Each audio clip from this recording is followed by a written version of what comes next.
Halo, lanjut sesi kedua ya. Eh, Memang agak panjang teman-teman untuk membahas affordance gitu ya. Tadi kita udah membahas gitu ya.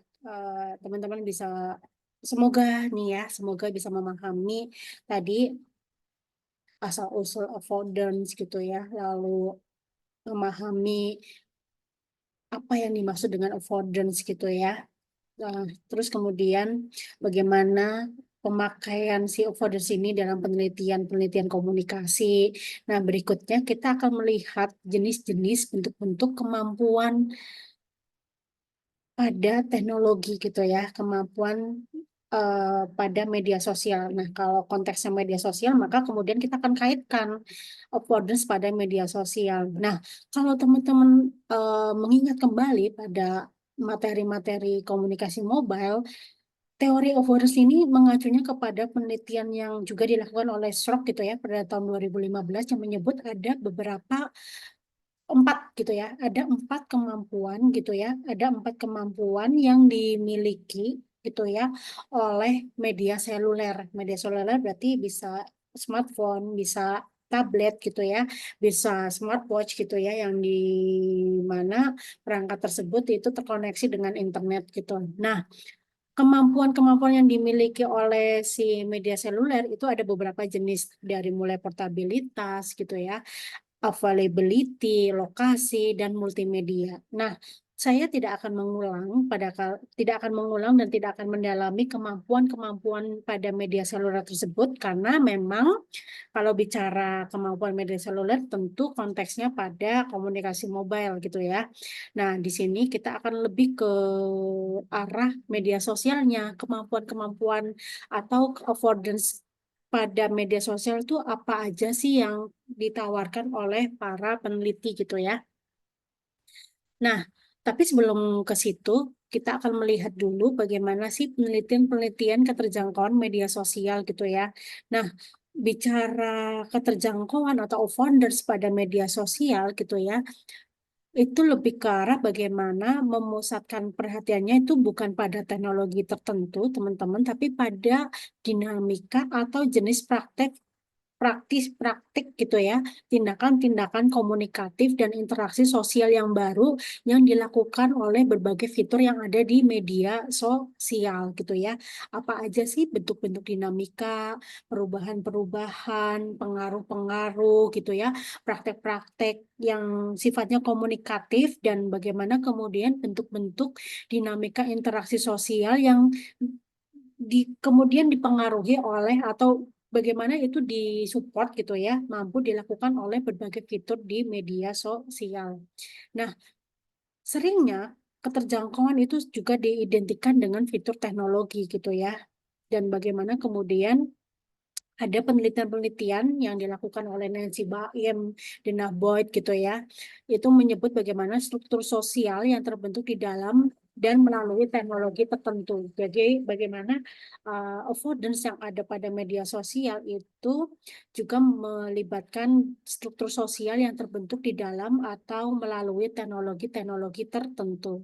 Nah, bicara affordance dalam media sosial itu bicara juga kemampuan-kemampuan yang dimiliki oleh si media sosial tersebut dan juga bicara juga tentang kendala gitu ya. Kendala-kendala yang dirasakan atau bagaimana interpretasi-interpretasi tertentu gitu ya yang sifatnya berupa hambatan kendala dari penggunaan fitur atau teknologi tertentu. Nah, ini kita masuk ke keterjangkauan media sosial.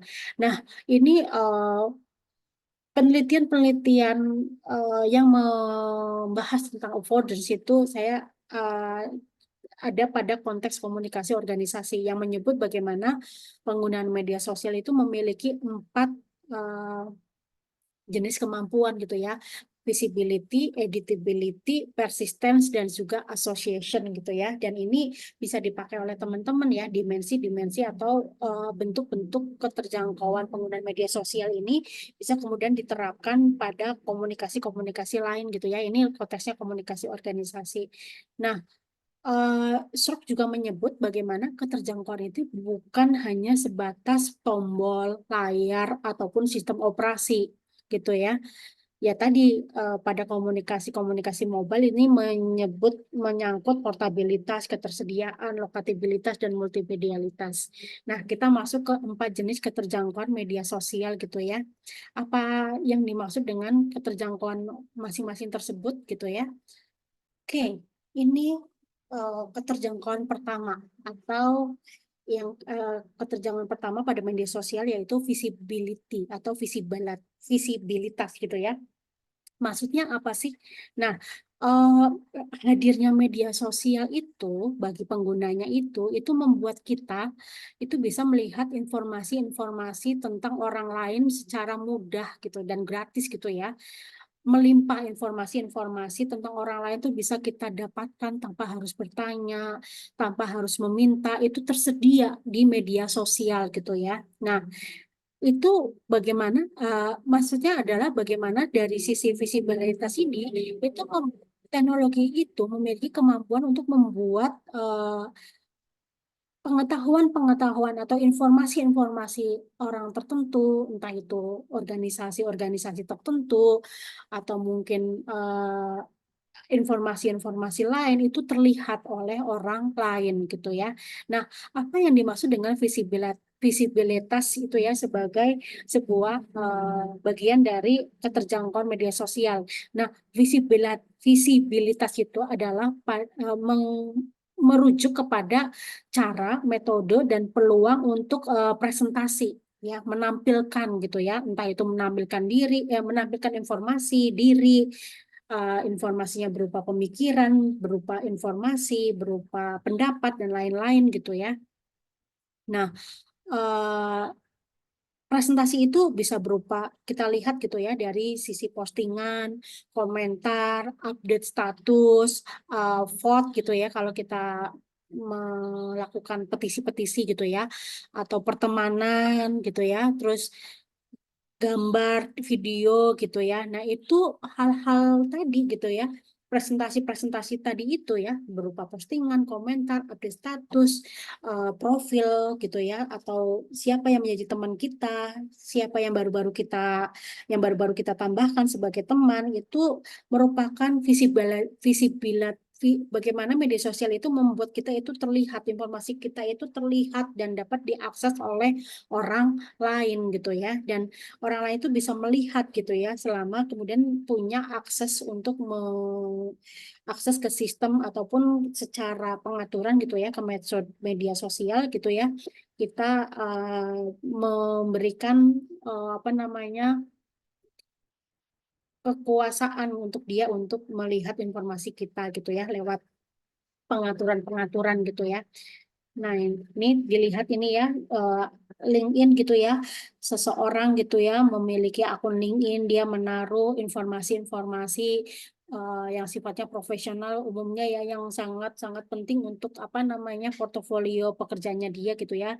Dari mulai nama, foto, terus apa riwayat pendidikan, riwayat pekerjaan, terus apa siapa yang menjadi jaringan pertemanannya dia, perusahaan-perusahaan atau kolega-kolega siapa yang merekomendasikan dia dan apa saja kompetensi yang dia miliki. Nah, informasi ini itu sangat melimpah dan melimpah adalah bagaimana kita bisa melihat gitu ya informasi dari orang tersebut gitu ya. Nah, kayak LinkedIn ini juga dipakai gitu ya sebagai salah satu media bagi perusahaan atau organisasi untuk memfilter gitu ya calon pegawai mereka gitu ya lewat informasi-informasi yang ada di LinkedIn si calon pegawainya gitu ya. Ini melimpah. Atau kita bisa lihat di akun-akun media sosial gitu ya dari bagaimana orang tersebut menaruh profilnya gitu ya. Sehingga kita bisa tahu seperti apa bentuk mukanya atau bagaimana wujudnya gitu ya melihat bagaimana dia menamai dirinya, melakukan apa namanya presentasi diri berupa biografi gitu ya, dan apa aja yang sudah dia posting, apa aja yang dia suka. Nah, ini merupakan presentasi-presentasi yang dilakukan oleh pengguna media sosial gitu ya. Dan media sosial memiliki kemampuan itu yang membuat akhirnya informasi tersebut itu kemudian terlihat oleh orang lain gitu ya. Nah, yang kedua itu editability ya, bagaimana media sosial itu membuat komunikasi itu yang sifatnya bisa lebih cermat gitu ya, bisa lebih terencana dan bisa jauh lebih bisa disesuaikan gitu ya. Nah, istilahnya dapat diedit kali ya, gitu ya, kalau dalam bahasa Indonesia gitu ya, kemampuan bagaimana media sosial itu bisa membuat penggunanya itu bisa melakukan penyesuaian atau pengeditan sedemikian rupa gitu ya. Nah, di sini maksudnya editability ini individu itu dapat menghabiskan banyak waktu gitu ya dan upaya yang sedemikian berlapis gitu ya upayanya gigih juga gitu ya untuk bagaimana menyusun ulang tindakan-tindakan komunikatifnya lewat presentasi dirinya sebelum dilihat oleh orang lain. Maksudnya gini, bagaimana kita menamai diri kita di akun kita, memilih ID-nya itu juga melalui berbagai macam pemikiran, menghabiskan banyak waktu mencari inspirasi gitu ya, sebelum kemudian dilihat oleh orang lain. Terus bagaimana postingan yang kita buat, caption yang kita pilih, foto-foto yang kemudian kita buat sedemikian rupa lewat filter atau lewat aplikasi edit sebelum kemudian dilihat orang lain. Ini menandakan bagaimana media sosial itu mampu membuat kita itu bisa mengedit konten kita sedemikian rupa gitu ya. Nah, jadi kenapa sih kemudian kita eh, kayak kadang gitu ya perlu banyak waktu untuk mengedit postingan kita gitu ya, berpikir sedemikian rupa gitu ya untuk memilih caption tertentu untuk postingan kita. Nah, itu biasanya memang kita berorientasi kepada bagaimana tujuan kita agar makna yang sampai ke audiens kita itu sesuai dengan apa yang kita inginkan gitu ya. Jadi apa namanya editabilitas ini lebih ke arah tujuannya adalah agar makna yang kita mau gitu itu sampai ke persepsi dari si audiens gitu ya. Nah, editabilitas itu juga bisa mengacu kepada kemampuan pengguna untuk memodifikasi atau merevisi konten yang sudah mereka buat atau sudah mereka posting atau mereka sudah komunikasikan gitu ya. Jadi saat sudah terposting kita baru ngeh gitu ya. Oh alah ada apa namanya? Ada salah salah huruf, salah typo gitu ya. Dan oh terus baru sadar ternyata kita kok agak alay gitu ya membuat caption itu gitu. Terus kita menyesal dan kayak kita merasa perlu mengedit ulang. Nah, kita bisa melakukan edit-edit tertentu gitu ya di konten yang kita buat gitu. Atau mungkin kita bisa hapus konten gitu. Merupakan salah satu bagaimana media sosial itu memiliki kemampuan untuk mengedit gitu ya.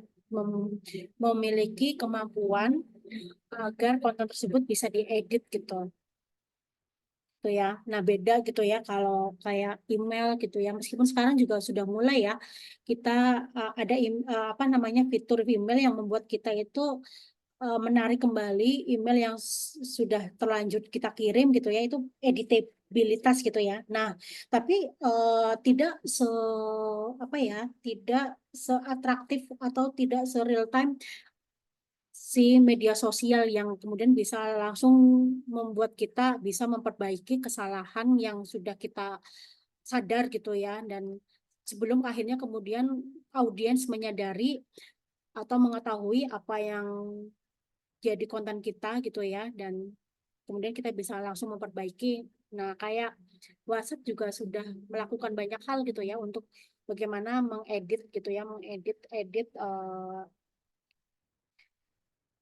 pesan atau tindakan-tindakan komunikasi gitu ya yang sekiranya nanti akan punya efek yang nggak oke gitu ya itu editabilitas gitu ya atau setiap kalau gitu ya kita bisa mengedit ya mengedit profil mengganti dengan profil yang terbaru gitu ya foto terbaru kita bisa kemudian menyesuaikan kembali gitu ya bio yang ada di tampilan akun kita gitu ya mengupdate informasi-informasi yang lebih kita inginkan gitu ya nah oke yang ini keberapa? Ketiga ya. Itu kita masuk ke persistence gitu ya. Atau di bahasa Indonesianya apa ya? Kegigihan gitu ya. Nah, maksudnya persisten ini apa? Jadi maksudnya komunikasi yang dimungkinkan oleh media sosial itu sifatnya persisten, maksudnya dapat diakses gitu ya, eh, kapanpun gitu ya, dan tetap sama kualitasnya seperti tampilan aslinya saat si apa namanya aktor tersebut itu melakukan postingan atau presentasi tersebut gitu ya.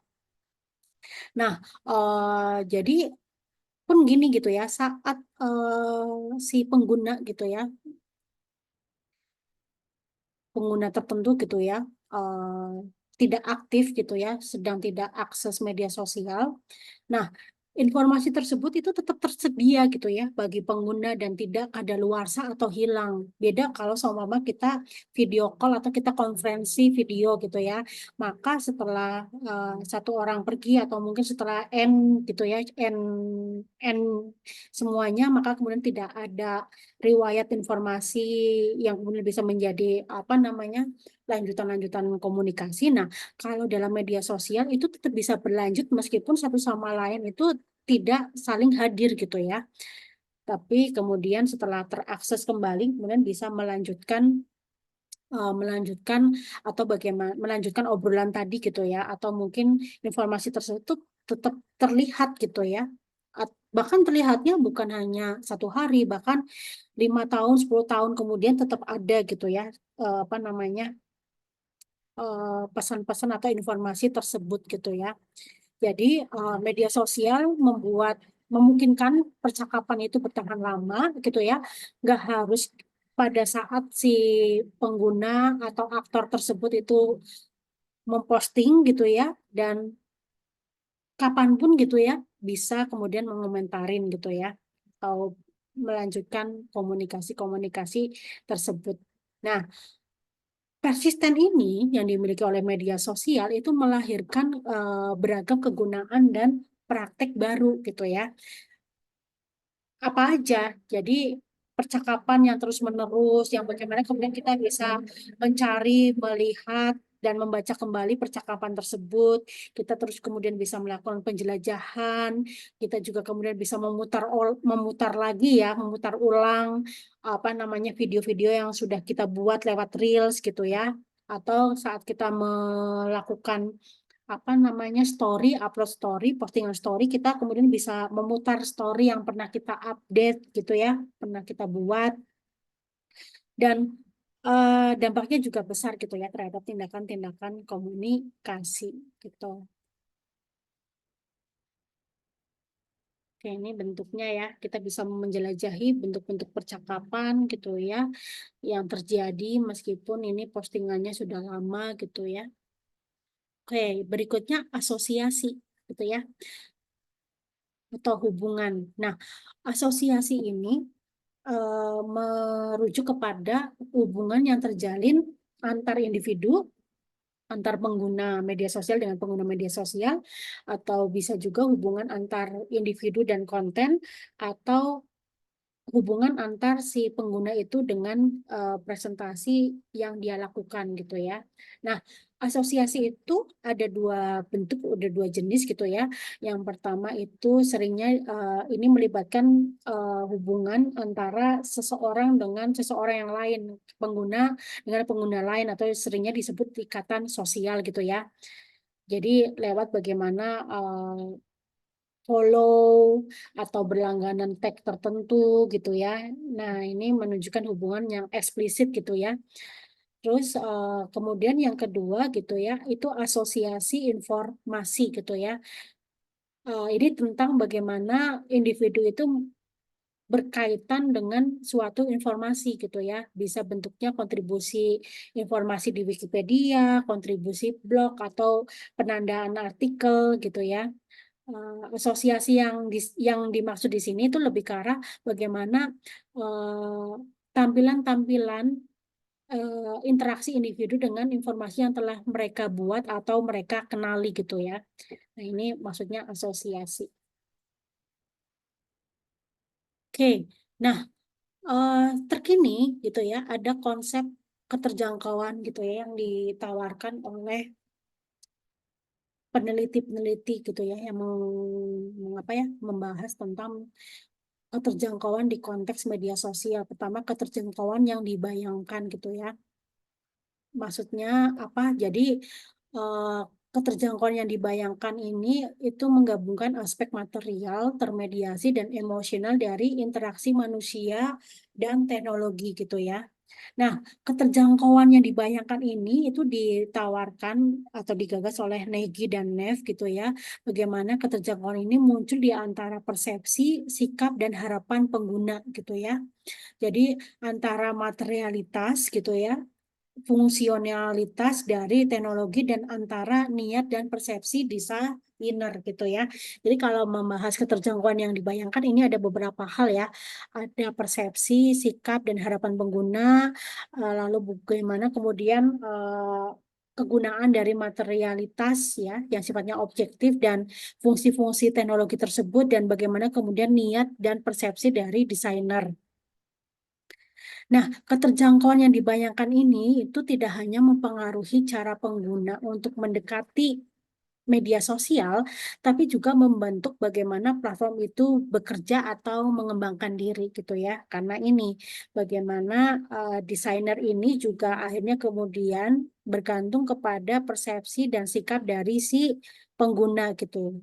Kayak contoh gitu ya, pada kasus WhatsApp gitu ya, ada masalah berkaitan dengan apa namanya masalah yang terus menerus merasa diawasi dan ada tuntutan untuk selalu merespon selalu setiap saat maka kemudian muncul fitur mematikan checklist 2 gitu ya itu juga bentuk bagaimana untuk mengurangi masalah gitu ya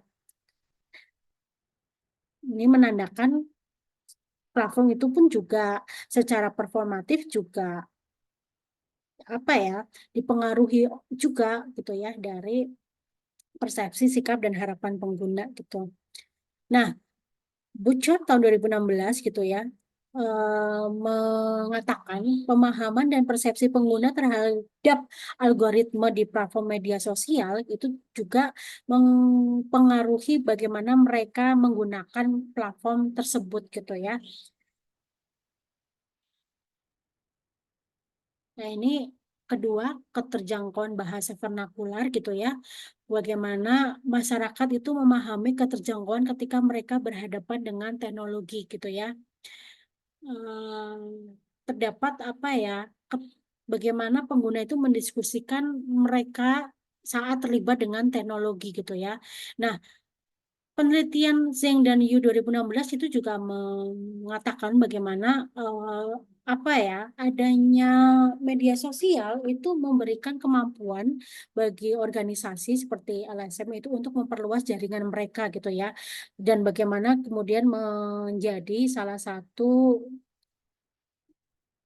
apa ya media yang bisa membantu untuk membingkai kolektif tindakan mereka dan bagaimana kemudian membantu melegitimasi kampanye mereka. Hmm. Nah, ada juga penelitian yang membahas tentang bagaimana media sosial itu sebagai lingkungan gitu ya, melihat afforders maka melihat media sosial sebagai lingkungan gitu ya eh, bagaimana media sosial itu harus dilihat sebagai platform gitu ya, yang merupakan teknologi atau layanan yang memediasi interaksi dan hubungan antara dua pihak atau lebih dan bagaimana media sosial itu dicirikan sebagai perantara digital yang menyatukan antar pemangku kepentingan yang berbeda gitu ya. Ya, pemangku kepentingan yang berbeda itu contohnya ya pemangku yang berbeda itu bisa pengguna itu sendiri gitu ya, bisa pengembang, pengiklan dan bagaimana masing-masing itu tujuan, punya tujuan dan agenda masing-masing gitu. Jadi ngomongin affordance gitu ya tidak bisa juga kemudian hanya melihat dari sisi pengguna gitu ya. Tapi lihatlah media sosial itu sebagai sebuah platform yang mana platform dari media sosial itu merupakan perantara digital yang menyatukan berbagai macam kepentingan yang berbeda, entah itu dari si platform itu sendiri atau dari pengguna, pengembang gitu ya, pengiklan, dan masing-masing itu punya tujuan dan agendanya masing-masing. Oke, nah ini apa studi kasus terkait tentang kasus perubahan yang dialami oleh platform Twitter pada tahun 2015 gitu ya, yang mengubah apa namanya fitur favorit menjadi suka gitu ya, dan itu membuat apa namanya berbagai macam persepsi dan sikap yang berbeda-beda gitu ya, cenderungnya negatif gitu ya.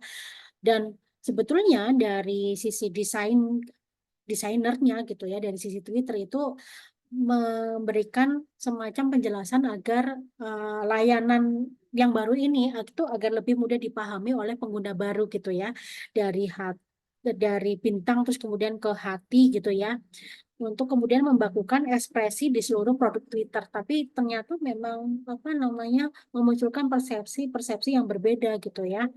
Ada yang menjadi eh, apa ya, menjadi salah satu kekecewaan mereka gitu ya, menganggap Twitter ini seperti halnya media sosial yang lain dan menjadi tidak spesial lagi gitu ya. Dan kemudian dia membuat perubahan juga terhadap tampilan timeline mereka gitu ya.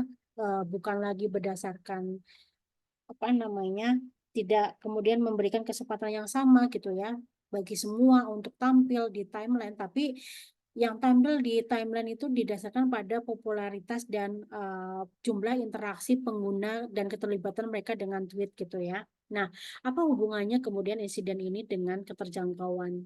Nah, dari sisi sudut desain tombol favorit gitu ya, eh, yang dibuat oleh Twitter itu gagal untuk mengkomunikasikan bagaimana fitur tersebut itu harus digunakan gitu ya. Bahkan kemudian muncul berbagai macam temuan-temuan yang menjelaskan tidur favorit itu lebih untuk menjadi salah satu sarana mereka untuk mengarsipkan konten yang perlu nanti mereka akan lihat di lain waktu gitu ya.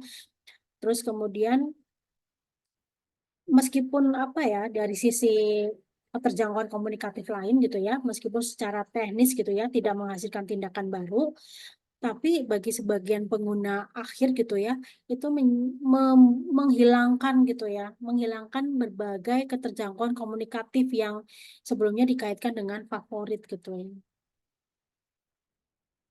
Oke, ini contoh penelitian lain gitu ya, membahas tentang keterjangkauan media sosial dan perubahan konsep diri gitu ya. Postingan-postingan sementara yang muncul di Instastory gitu ya, di atas gitu ya. Itu disebutnya ephemerality, postingan sementara itu bagaimana adanya bentuk keterjangkauan ini yang mana kita bisa membuat postingan-postingan presentasi diri yang masa kadaluarsanya 24 jam gitu ya, tidak permanen, ini ternyata membuat penggunanya itu berkurang kekhawatirannya atas privacy dan juga apa ya, mereka jauh lebih percaya diri untuk tampil lebih asli gitu ya, tidak dibuat-buat gitu ya. Bagaimana Instastory gitu ya, yang sifatnya sementara ini membuat penggunanya itu jauh lebih nyaman untuk mengekspresikan diri secara otentik dan tidak khawatir tentang audiens karena nanti akan menghilang lebih lebih ini ya, lebih lama, lebih cepat ketimbang feed yang permanen gitu ya. Nah, terus kemudian ada penelitian juga keterjangkauan penggunaan media sosial dalam konteks komunikasi organisasi gitu ya. Ini memakai dimensi-dimensi keterjangkauan media sosial, yaitu visibilitas gitu ya, terus persistence, terus editabilitas dan asosiasi gitu ya.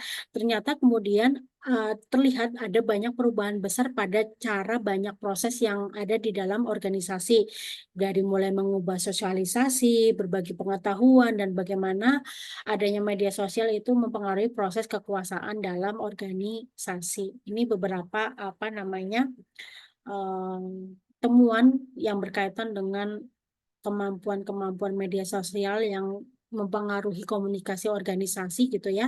Nah, ada di jurnal nanti terbagi oleh nanti silakan teman-teman lihat ya bagaimana sih pengaruh keterjangkauan media sosial terhadap komunikasi organisasi dari apa namanya dari indikator keterjangkauan visibilitas gitu ya, editabilitas, persisten dan asosiasi. Oke, terima kasih teman-teman sudah menaruh perhatian yang besar untuk materi tentang avoidance ini. Ini kajian yang sangat menarik dan saya berharap teman-teman itu jauh lebih bisa mengembangkan dalam pengamatan teman-teman ya. Syukur-syukur nanti kemudian menjadi salah satu inspirasi bagi Anda untuk menulis di dalam jurnal, menulis dalam skripsi Anda gitu ya. Terima kasih, sampai jumpa, sehat selalu.